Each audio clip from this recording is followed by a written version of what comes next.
আসসালামু আলাইকুম রহমতুল্লাহি ওবরকাতুহ। সম্মানিত দর্শক, বাংলাদেশের বৃহত্তম রাজনৈতিক দল আওয়ামী লীগের সভানেত্রী সাবেক প্রধানমন্ত্রী শেখ হাসিনা এখন ভারতে নির্বাসনে রয়েছেন। সেখানে বসে তিনি নানা রকম অডিও বার্তায় হুমকি এবং ধামকি দিয়ে চলেছেন। শেখ হাসিনা কি করবেন তার উপর কিন্তু অনেক কিছু নির্ভর করে। তিনি যদি ভালো করেন, তিনি যদি এই সময়টিতে এসেও আত্মোপলব্ধি করেন, তাহলে তার জন্য কল্যাণকর এবং আমাদের জন্য কল্যাণকর। এর কারণ হলো এত বড় একটা রাজনৈতিক দলের নেতৃত্ব এখন তার হাতে এবং দেশের ৩৫ ভাগ মানুষের জনসমর্থন অন্ধের মতো তাকে অনুসরণ করছে এবং তিনি সত্য বলেন, মিথ্যা বলেন, অনুনয় করেন, বিনির্ণয় করেন, যা কিছু করেন না কেন, তার দলের কর্মী সমর্থক যাদের সামান্য বিবেক বিবেচনা আছে তারা বাদে বাকি সবাই একেবারে ভেড়ার পালের মতো রীতিমতো মাথা ঝুলাচ্ছে। আপা আসেন, আপনার হাতে দেশ নিরাপদ, শেখ হাসিনা আজ আসবে, কাল আসবে, আমরা সবাই এয়ারপোর্টে যাই, সেদিন শেখ হাসিনা আসবে, এইরকম একটা যাকে বলে ধোঁয়া তুলে প্রতি মুহূর্তে সামাজিক মাধ্যম গরম করে তুলছে। তো সেই দিক থেকে শেখ হাসিনাকে নিয়ে নির্মোহ আলাপ আলোচনা করা এবং তার চিন্তা চেতনা কী এবং তার আগামী দিনে কী কী ভয় আতঙ্ক ইত্যাদি কাজ করে সেই বিষয়গুলো নিয়ে আমাদেরকে ভাবতে হবে। এখানে ভারত যদি শেখ হাসিনার জন্য শক্তি প্রয়োগ করতে চায়, তাহলে ভারতকে বাধা দেওয়ার মতো শক্তি এখানে কারো নেই। কোনো গ্লোবাল শক্তি তাকে বাধা দিতে পারবে না এবং তারা যদি এই কাজটি করে, তাহলে রাশিয়াও তাদেরকে সমর্থন দেবে। আমেরিকা দূর থেকে হম্বিতম্বি করবে, কিন্তু মনে মনে খুশি হয়ে যাবে এবং এটি ভারতের জন্য খুব বেশি দরকার। তো এটা হলো তার ১ নম্বর আশার বাণী। ২ নম্বর হলো যে এই সময়ের মধ্যে গত ৭ মাসে তিনি প্রমাণ করতে পেরেছেন যে তার চেয়ে বিশ্বস্ত বন্ধু ভারতের নেই এবং ডক্টর মোহাম্মদ ইউনূস, জামায়াত ইসলামী কিংবা বিএনপি অথবা এই যে ছাত্রদের যে সংগঠন, এদের কারোর সঙ্গে এখন পর্যন্ত ভারতের ন্যূনতম বন্ধুত্বপূর্ণ সম্পর্ক তো দূরের কথা, স্বাভাবিক যোগাযোগটি পর্যন্ত এখন পর্যন্ত হয়নি এবং ভারত কোনো অবস্থাতেই বিএনপিকে এবং জামাতকে আস্থায় নিতে পারছে না।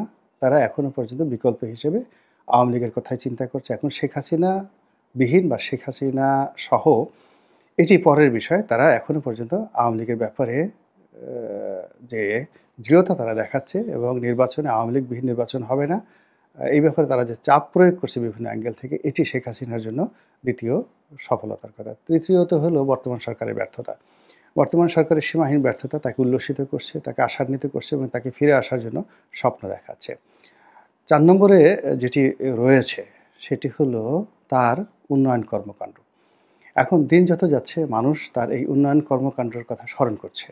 এক্সপ্রেসওয়েতে যাচ্ছে, শেখ হাসিনার কথা মনে হচ্ছে। পদ্মা সেতু দিয়ে যাচ্ছে, শেখ হাসিনার কথা মনে হচ্ছে।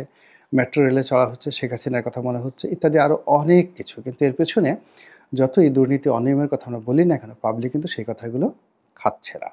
এই গেল যাকে বলা হয় তার ৪ নম্বর সম্ভাবনা। ৫ নম্বরে হলো যে আমাদের দেশের জনগণ শাসক হিসেবে যে ধরনের মানুষ চায়, শেখ হাসিনার মধ্যে সেই গুণাবলীগুলো ছিল এবং এই যে শেখ হাসিনার দৃঢ়তা এবং তার জিদ, তার কাজ করার ক্ষমতা, তার দ্রুত সিদ্ধান্ত গ্রহণ করার ক্ষমতা, ক্ষতি করার ক্ষমতা, উপকার করার ক্ষমতা। তিনি যদি বলতেন যে আজকে আমি অমুক জায়গাতে একটা গ্রাম তৈরি করে দেবো, ২৪ ঘন্টার মধ্যে তিনি সেই গ্রাম ডিসিএসপির সব দৌলতে ২৪ ঘন্টার মধ্যে বাস্তুহারাদের জন্য একটা গ্রাম তৈরি হয়ে যেত। তিনি রাজনীতিতে সারপ্রাইজ দিতে ভালোবাসতেন। এই জিনিসগুলো মানুষজন খুব পছন্দ করে। নাটকীয়তা ভীষণ রকম পছন্দ করে।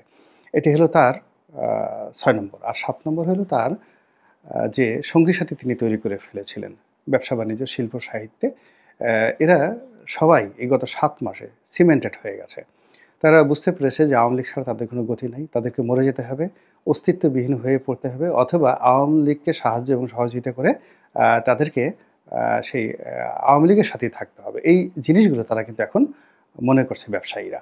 তো এই ব্যবসায়ীদের এই মনোবৃত্তির কারণে, কবি সাহিত্যিকদের মনোবৃত্তির কারণে, সাংবাদিকদের মনোবৃত্তির কারণে বিশাল একটা প্রেশার গ্রুপ সারা দুনিয়াতে তারা ছড়িয়ে পড়েছে এবং যার যার অবস্থানে থেকে শেখ হাসিনার জন্য সাহায্য করছে। এখন ৭১ টিভির যারা সাংবাদিক, সেই নবনীতা চৌধুরী থেকে শুরু করে অন্য যারা রয়েছেন, তারপরে শেষে বিভিন্ন পত্রপত্রিকায় যারা সাংবাদিক ছিলেন তারা, যে সকল ব্যবসায়ীরা পালিয়েছেন তারা, তাদের আত্মীয়স্বজন সবাই মিলে শেখ হাসিনার জন্য একটা ডিশ তৈরি করছেন। ফিরে আসার জন্য একটা অ্যান্টেনা তৈরি করছেন। তাকে ক্ষমতায় বসানোর জন্য আরেকটা নতুন চেয়ার তৈরি করেছেন এবং এই জিনিসটি শেখ হাসিনার জন্য একটা বিরাট আশার আলো। বিদেশি মেহমান ভারতে থাকেনি। চীনের সঙ্গে জিদাজিদি করে তিব্বতের দালাই লামাকে ভারত আশ্রয় দিয়েছে এবং চীনের সঙ্গে জিদাজিদি করে পশ্চিমা দুনিয়া তাকে, যাকে বলা হয় বৌদ্ধদের অবিসংবাদিত নেতারূপে গ্রহণ করেছে। কিন্তু দালাই লামার ব্যাপারে ভারতের সকল রাজনৈতিক দলগুলো, মিডিয়াগুলো কখনোই এখন শেখ হাসিনার পক্ষে যে অবস্থান নিয়েছে তার ১০০ ভাগের ১ ভাগও তারা সেই সমর্থন ব্যক্ত করেনি। শেখ হাসিনাকে ভারতে আশ্রয় দেওয়ার যে বিষয়টি, এটি কেবলমাত্র নরেন্দ্র মোদীর ইচ্ছার বিষয় নয়। এর সঙ্গে ভারতের সকল রাজনৈতিক দল, যারা ক্ষমতার দিল্লির নিয়ামক, কংগ্রেস, বিজেপি, এই সকল দল, এর বাইরে বিভিন্ন প্রদেশে বড় বড় যে দলগুলো রয়েছে, তারা সবাই সম্মিলিতভাবে বৈঠক করে শেখ হাসিনাকে আশ্রয় দেওয়া, প্রশ্রয় দেওয়া, এই সকল বিষয়ে তারা সিদ্ধান্ত নিয়েছে। তারপর এই শেখ হাসিনার সঙ্গে ভারতের সম্পর্ক, আওয়ামী লীগের সঙ্গে ভারতের সম্পর্ক এবং এই মুহূর্তে ডক্টর ইউনূসের সাথে ভারতের অসম্পর্ক, খারাপ সম্পর্ক, এবং ডক্টর মোহাম্মদ ইউনূসের এই সময়টি কেন ভারতের জন্য ভয়ঙ্কর, বিপজ্জনক, তা নিয়ে অবিরতভাবে ভারতীয় গণমাধ্যম যে প্রচার চালাচ্ছে, প্রোপাগান্ডা চালাচ্ছে, এবং ইতিমধ্যে তারা বেশ কিছু গুরুত্বপূর্ণ সিদ্ধান্ত নিয়েছে। তারা ভিসা বন্ধ রেখেছে, সীমান্ত বন্ধ রেখেছে এবং অনেকগুলো, বিশেষ করে গাড়ির যে যন্ত্রাংশ, এগুলো রপ্তানি বন্ধ রেখেছে। বোঝার চেষ্টা করুন, আমাদের দেশে যে ট্রাকগুলো চলছে, টাটা, অশোক লেল্যান্ড, তারপরে সুজুকি, মারুতি, এরপর মোটরসাইকেলের যে বাজার, মোটরসাইকেলের বাজার অলমোস্ট 99%ই বলতে গেলে ভারতীয় কোম্পানিগুলোর দখলে। সেটা ইয়ামাহা বলেন, হুন্ডা বলেন বা রয়্যাল এনফিল্ড বলেন, পুরোটাই এখন বন্ধ করে রেখেছে। এরপর আমাদের দেশে যে ইলেকট্রনিক্স মার্কেটগুলো আছে, সেই ইলেকট্রনিক্স মার্কেটের বড় বড় যে ব্র্যান্ডগুলো, আমেরিকান ব্র্যান্ড যেমন ওয়ার্লপুল আছে, ইভেন কোরিয়ান ব্র্যান্ডগুলো, চাইনিজ ব্র্যান্ডগুলো, তারাও অনেক প্রোডাক্ট এখন দিল্লি থেকে বা হলদিয়া বন্দর থেকে শিপমেন্ট হয়ে বাংলাদেশে আসছে। তো এই জিনিসগুলোতে তারা বাধা সৃষ্টি করেছে এবং তারা শেখ হাসিনাকে ফেরত দেবে না, সরাসরি বলে দিয়েছে। এখন এই বিষয়গুলো নিয়ে আমাদের দেশে খুব গুরুগম্ভীর সিরিয়াস আলোচনা হচ্ছে না। আমাদের দেশে কি নিয়ে আলোচনা হচ্ছে? সমন্বয়করা কয় দফা ঘোষণা করলেন, তারা সংবিধানকে কিভাবে ছুঁড়ে ফেলে দেবেন, তারা কিভাবে গণভবন থেকে শেখ হাসিনাকে তাড়িয়েছেন, কিভাবে তারা হাইকোর্টের বিচারপতিদেরকে পদত্যাগ করতে বাধ্য করেছেন এবং কিভাবে তারা আগামীতে ডক্টর মোহাম্মদ ইউনূসের উপর নিয়ন্ত্রণ প্রতিষ্ঠা করবেন এবং কিভাবে বঙ্গভবন থেকে জনাব চুপ্পু সাহেবকে তাড়াবেন, এই বিষয়গুলো নিয়ে পক্ষে বিপক্ষে নানা আলাপ আলোচনা হচ্ছে।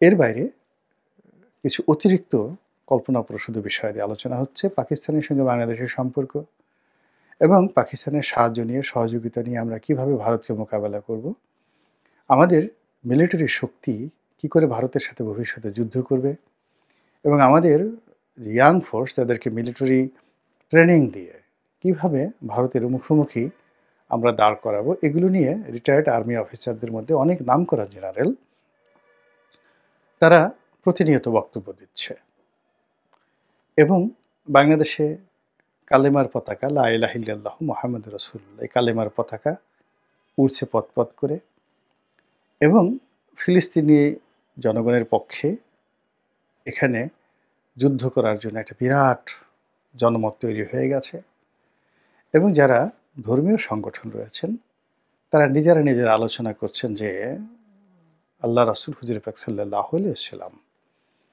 যে হিন্দুস্থানে মুসলমানদের যে বিজয় সূচিত হবে, গাজওয়াতুল হিন্দ, এটির যে ইঙ্গিত দিয়েছেন ওটি শুরু হয়ে গেছে এবং এটি বাংলাদেশ থেকে শুরু হবে এবং বাংলাদেশ থেকে এটা সোজাসুজি দিল্লি হয়ে, আফগানিস্তান হয়ে, পাকিস্তান হয়ে একেবারে বাইতুল মুকাদ্দাস পর্যন্ত পৌঁছে এরপরে মক্কা মদিনা পর্যন্ত পৌঁছে যাবে।